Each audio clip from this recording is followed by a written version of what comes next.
US's Defense Secretary Lloyd has addressed accusation of genocide in Gaza and concern over humanitarian condition during a testimony before the US Senate Armed Services Committee. He rejected the claims of genocide by Israel but acknowledged the need of sustainable improvements in Gaza. The discussions were prompted by the footage of Senator Elizabeth Warren alleging evidence of genocide by Israel in Gaza, which circulated on social media. Despite the claims, Austin stated that there is zero evidence to support such allegations. He did, however, acknowledge atrocities committed by Hamas as war crimes. During the hearing, far-left protesters also interrupted, demanding an end to US shipments to Israel, accusing Israel of genocide. Senators also raised concern about the civilian casualties in Gaza, urging the administration to press Israel to protect civilians.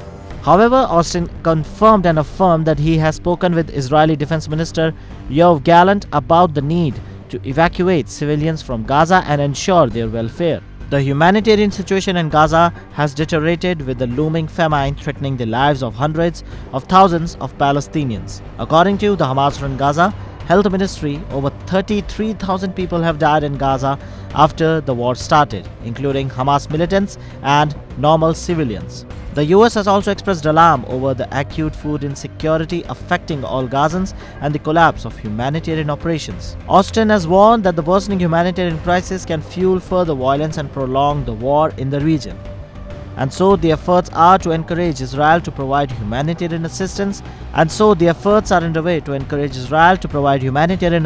But the situation remains precarious. In response to the Washington's frustration, Israel has taken steps to address the humanitarian concern too, including opening of additional aid crossing and expanding aid convoys.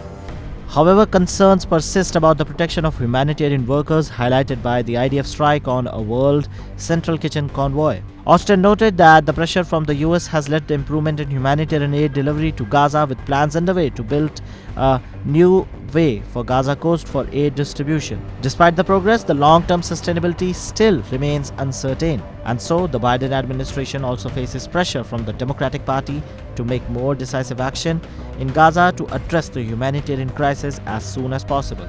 The calls to halt the weapon transfers to Israel reflect widening concern over the impact of the conflict on Palestinian civilians.